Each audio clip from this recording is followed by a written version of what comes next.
الله لا حول ولا قوة إلا بالله العلي العظيم. أعوذ بالله من شر الشيطان اللعين الرجيم. بسم الله الرحمن الرحيم.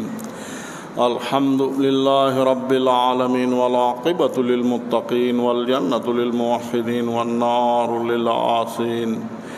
ثم الصلاة والسلام على سيدنا ونبينا وحبيبنا حبيب إله العالمين أبي القاسم محمد وعلى آله الذين أذهب الله عنهم الرجس وطهرهم تطهيرا. اللهم لنا ولا ظالما ظلم حق محمد وآل محمد وآخر تابعا له على ذلك. اللهم لعن الإصابة التي جاهدت الحسين وشايعت وبايعت وطابعت على قتله. اللهم لعنهم جميعا ولعنة الله على أعدائهم من الآن إلى لقاء يوم الدين. أما بعد، يا أيها الذين آمنوا أوصيكم عباد الله ونفسي بتقوى الله. اتقوا الله فإن خير الزاد التقوى.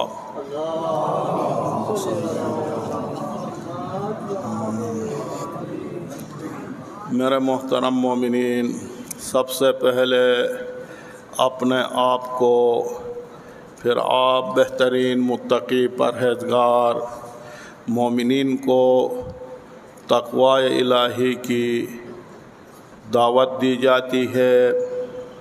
ہمیشہ اللہ کی تقوی کو اپنائیے، اللہ کو یاد کیجئے، آخرت کو یاد کیجئے، اور دنیا میں زندگی میں ہر پہلو سے اسراف سے بچ جائیے. یہی بہترین سامان اور توشہ آخرت ہے. میرے محترم مومنین، قرآن کی آیت ہے، یا بنی آدم وکلوا واشربوا ولا تسرفوا انہ لا یحب المسرفین. ترجمہ یہ ہے، یا ابن آدم، اے آدم کے اولاد، کلو واشربو، کھاؤ پیو، کلو کھاؤ واشربو، شرب کرو پیو، ولا تسرفو، اسراف نہ کرو. کیوں؟ انہ لا یحب المسرفین، اللہ اسراف کرنے والوں کو پسند نہیں کرتا. یہ آیت کی ترجمہ. ظاہر ہے اسراف کا اللہ نے اجازت نہیں دیا ہے. اب اسراف کا کیا معنی؟ اسراف کرنا زندگی میں، اس کا معنی اس طرح کیا ہے، الاسراف تجاوز الحد فی کل فعل یفعلہ الانسان. اسراف اسے کہا جاتا، ہر چیز کے لیے ایک حد ہوتا ہے، ہر چیز کے لیے ایک بارڈر ہوا کرتا ہے. تو الاسراف، اسراف کا معنی یہ ہے تجاوز الحد، حد سے تجاوز کرنا، بارڈر سے کراس کرنا. جس چیز کے لیے بارڈر اور حد مقرر کیا ہے، فی کل فعل، ہر وہ عمل، ہر وہ کام، یفعلہ الانسان، جو انسان انجام دیتا ہے، اس تمام کام میں بارڈر سے کراس کرنا، ہر حد سے تجاوز کرنا، یہ ہے اسراف. اسراف کا معنی آپ کو سمجھ میں آ گیا. یقیناً اللہ نے، اسلام نے اپنے مال کے اوپر تصرف کرنا اجازت دے دیا ہے. چونکہ جو کچھ کمایا ہے آپ ہی نے کمایا ہے، آپ نے خون پسینہ کر کے روزی سرمایہ آپ نے کمایا ہے. اللہ نے آپ کے مال و منال میں تصرف کرنا آپ کے لیے اجازت دیا، وہ مال آپ کا ہے. لیکن اسراف کرنا، ضائع کرنا اجازت نہیں دیا. اپنے مال میں بھی ضائع کرنا، مال کو، اپنے مال کو ضائع مت کرو. اسراف کرنا اسلام نے اجازت نہیں دیا ہے. یقیناً اسلام نے اسراف، جسے اسراف بھی کہا جاتا، اسراف و تبذیر جو ہے اجازت نہیں دیا ہے، حرام قرار دیا ہے، جائز نہیں ہے. اپنے مال میں بھی حد سے تجاوز کرنا، میانہ روی سے تجاوز کرنا، بارڈر سے تجاوز کرنا اسلام نے اجازت نہیں دیا ہے، حرام قرار دیا ہے، جائز نہیں ہے. اور اسی طرح چونکہ یہ اسراف مقدمہ ہے ظلم کا، اسراف تمہید ہے ظلم کا، اور ظلم مقدمہ ہے کفر کا. کفر کا نتیجہ اسراف ہے. اسراف کفران نعمت ہے، اسراف کرنا کفران نعمت ہے. تو اس لیے جہاں جہاں بھی کفران نعمت ہوا کرتا ہے وہاں اللہ اس انسان سے برکتوں کو بھی اٹھا لیتا ہے، اپنی رحمتوں کو بھی اٹھا لیتا ہے، اور اپنی نعمتوں کو بھی اٹھا لیتا، صرف کرتا اسراف کرنے سے. اور اس حوالے سے اسراف کے موارد سے کھانے پینے میں بھی اسراف ہے. کیسا؟ جسے ہمارا اردو میں کہا جاتا پرخوری، بہت زیادہ کھانا کھانا. اور یہ پرخوری جو ہے، ایسا پرخوری، اتنا زیادہ کھانا جو باعث بیماری جسم ہو، جسمانی بیماریوں کا بھی سبب بن جائے، روحانی بیماریوں کا بھی سبب بن جائے، قساوت قلبی کا بھی باعث بن جائے، کھانے کے لذت سے بھی محروم ہو جائے.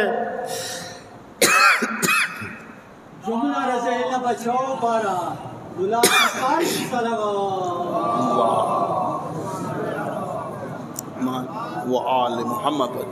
اس طرح وہ پرخوری جو انسان کی بیماریوں کا سبب بن جائے، جسمانی بیماری کا سبب بن جائے، روحانی بیماری کا سبب بن جائے، قساوت قلبی کا سبب بن جائے، یہ بھی اسراف ہے.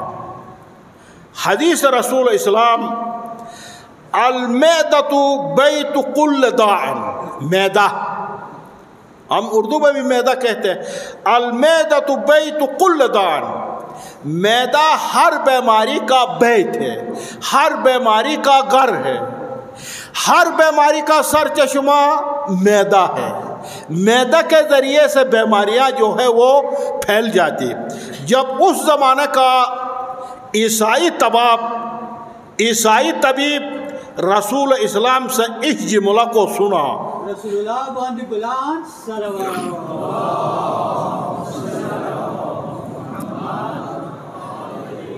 ہر بیماری کا سر چشمہ معدہ ہے. جب یہ جملہ اس زمانے کا عیسائی طبیب نے سنا تو اس نے کہا تمام طب رسول اسلام کے اس جملہ میں پوشیدہ ہے. انسان کی بیماریوں کا جڑ جو ہے وہ معدہ ہے. یقیناً اسراف مال میں بھی اسراف ہوتا ہے، اور ہمارے معاشرے میں ہر پہلو میں اسراف ہی اسراف ہے. مال میں بھی اسراف ہے، اسی طرح صلاحیتوں کو ضائع کرنا بھی اسراف ہے، مہارتوں کو ضائع کرنا بھی اسراف ہے، استعداد کو ضائع کرنا بھی اسراف ہے. ذہنیت کو ضائع کرنا بھی اسراف ہے۔ مثلا اس علاقے کے قوم، قرم ایجنسی کے اقوام، قبائل اچھا ذہنیت سے بھی مالا مال ہے، اچھی مہارتوں سے بھی مالا مال ہے، اچھی صلاحیتوں سے بھی مالا مال ہے۔ اب صلاحیتیں رکھنے کے باوجود، استعداد رکھنے کے باوجود، مہارتیں رکھنے کے باوجود، اچھی صلاحیت، اچھی ذہنیت رکھنے کے باوجود اگر ان صلاحیتوں کو ضائع کر دے، ان مہارتوں کو ضائع کر دے تو اسراف ہے۔ مثلا اگر ابھی تک یہ قوم، قرم ایجنسی کے اقوام، قبائل اپنی ذہانت کو اس علاقہ کے لیے استعمال کرتے، اس علاقہ کی ترقی و پیش رفت کے لیے استعمال کرتے، اس علاقہ کے فلاح و بہبود کے لیے استعمال کرتے، اس علاقہ کی مضبوطی کے لیے استعمال کرتے، تو یہ علاقہ بہت ترقی یافتہ، پورا پاکستان سے زیادہ ترقی یافتہ مضبوط علاقہ ہوتا۔ لیکن شیعہ سنی نے اپنی بہترین صلاحیتوں کو، اپنی بہترین مہارتوں کو، اپنی بہترین ذہانت کو آپس میں لڑ جھگڑ کر ضائع کر دیا، اور یہ اسراف ہے، یہ اسراف ہے۔ اسی طرح انتخابات کے حوالے سے اگر قوم کے درمیان ایسے افراد ہیں جو خدوم ہے، خدمت کرنے والے ہیں، اچھا قومی جذبہ رکھنے والے ہیں، اچھے صلاحیت کے مالک ہے، اچھی مہارتوں کے مالک ہے، اچھا ذہن کے مالک ہے، علاقہ کو ترقی دے سکتے، علاقہ کو پیشرفت کر سکتے، علاقہ کو مضبوط بنا سکتے، علاقہ کو بہترین خدمت کر سکتے، اگر قوم نے ایسے افراد کو پیچھے ڈال دے اور ان افراد سے کم صلاحیت والے افراد، کم مہارت والے افراد کو آگے لے آئے، منتخب کرے اور صاحب صلاحیت کو منتخب نہ کرے، تو یہ بھی زیان ہے، یہ بھی نقصان ہے، یہ بھی اسراف ہے۔ اور بلکہ اس کا گناہ دوسرے مالی اسراف کے جو گناہ سے یہ گناہ زیادہ گناہگار ہے، شدید ہے یہ گناہ۔ کیوں؟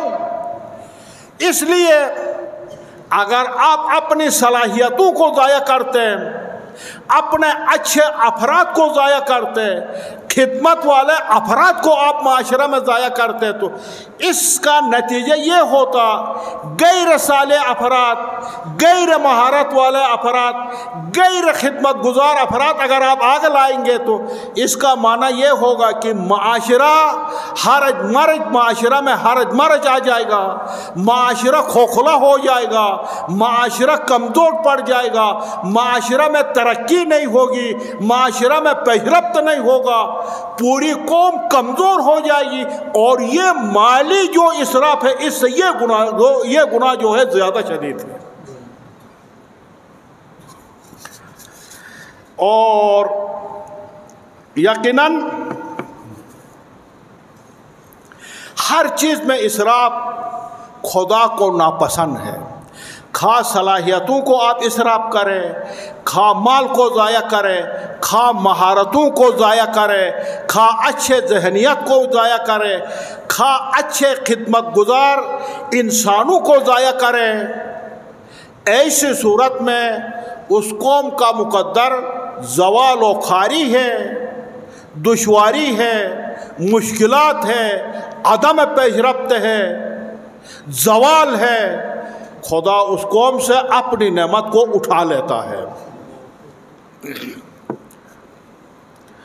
مرحوم محدث قمی رضوان اللہ تعالی علیہ نے نقل کیا ہے، امام صادق علیہ السلام